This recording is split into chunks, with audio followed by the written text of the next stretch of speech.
퇴사하기 하루 전날로 돌아가면 똑같은 선택을 내릴까요? 퇴사를? 네, 퇴사를 합니다. 일단 너무 급하게 대답한 건지 잘 모르겠는데 어쨌든 되게 본능적인 대답이었고요. 안다고 해서 피해가지 않을 만큼 재밌었던 시간이었습니다. 그만큼 더 좋은 사람들도 많았고 또 결과적으로 제가 의미 있다고 생각할 만한 경험들을 했기 때문에 저는 같은 선택을 할 것 같습니다.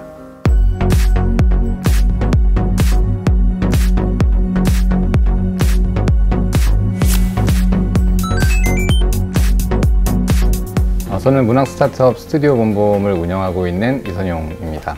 출판 브랜드이자 웹소설 플랫폼인 판다플립 운영하고 있고 그 이야기 창작 커뮤니티 새벽도시를 운영하고 있습니다.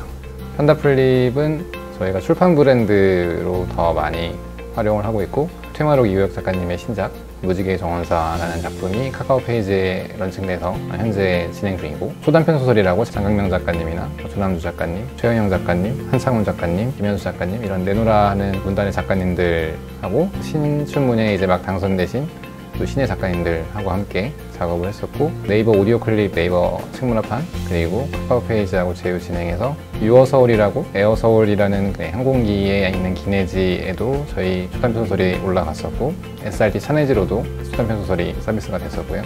리리북스의 리리 셀렉트 전용 작품으로 저희가 출판 브랜드로서 다른 여러 작가님들과 함께 계속 또 새로운 콘텐츠들을 만드는 일을 하고 있습니다. 가장 큰 차이라고 하면은 스스로에 대한 어떤 주제 파악이라고 할까요? 그러니까 오히려 회사에 있을 때 어떤 그 패기 있고 했던 그 지점, 그 순간들도 물론 되게 소중한 순간들인데 그 순간들하고 지금하고 비교했을 때는 지금이 좀 더 스스로에 대한 또 그 주변의 여건에 대해서 좀 더 겸허하게 또 어떤 부분들은 좀 더 제대로 이해할 수 있는 상황이 된 것 같습니다. 누구나 다 그렇지만 대부분의 선택이 그 어떤 일거에 이루어지지 않잖아요. 처음에는 은행 내부에서 뭔가 변화를 줄 수 있는 것들을 찾았었고 좀 시기 어린 마음에 나가서 해야 되겠다. 저는 참고로 우리은행을 다녔었고 이게 바라기 좋대요. 네, 상관없어요. 네, 어차피 이미 퇴직을 했기 때문에 지점에서 4년, 본점에서 3년 반, 금융감독원 파견 나가서 1년 반 제가 은행에 있는 동안 되게 많은 것들을 배웠고 쟤는 왜 저렇게 세상에 만만하다고 생각할까? 뭐 이렇게 생각하실 수도 있을 것 같은데 되게 소중한 경험들 많이 주셨고 또 좋은 인연들이 많았습니다. 그래서 그런 경험을 쌓았던 거에 대해서 감사하다는 말씀을 이 자리를 빌어서 꼭 드리고 싶습니다.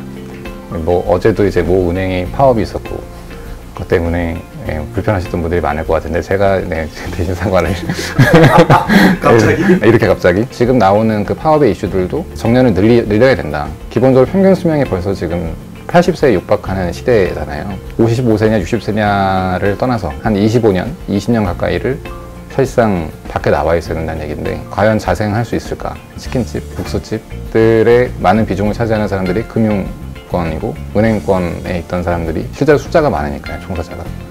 그래서 그런 상황이 생기는데 저한테 그런 상황이 안 벌어지리라는 법이 있나?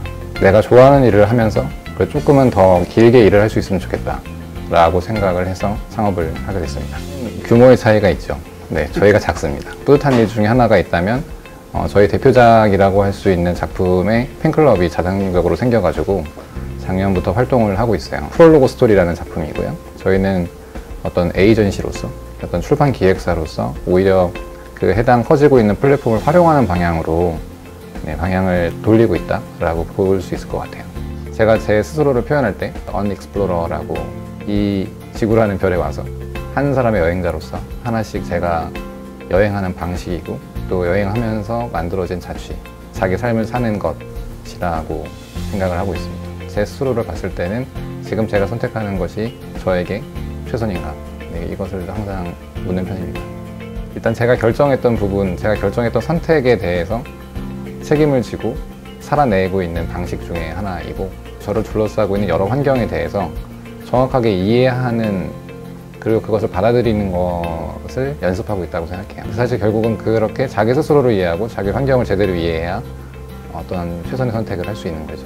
직장을 다닐 때에 비해서 힘든 점이라고 하면 그러니까 어떤 의사결정할 때 시간을 확보하거나 혹은 의사결정할 때 책임을 전가할 수 있는 것이 사라진다는 거죠. 그 일을 제가 결정해야 되는 경우가 많고 사실은 보통 회사에 있을 때는 또 의사결정을 기다리는 경우가 아무래도 많으니까요. 제일 좋은 점은 제가 책을 보고 책을 사는 일이 죄스럽다고 생각하거나 아니면은 딴짓을 하는 것처럼 느껴지지 않는다는 게 좋은 것 것 같습니다. 은행에도 보면 다 그 직무적성 시험이라는 거를 매년 보고 그 시험 공부를 하는 사람들, 하는 분들이 되게 많거든요. 연 내내. 근데 저는 딴 책을 계속 보고 있는 사람이고, 실제로 저는 지점에 있을 때에도 고객분들이 와서 보실 수 있게 책을 놨었거든요.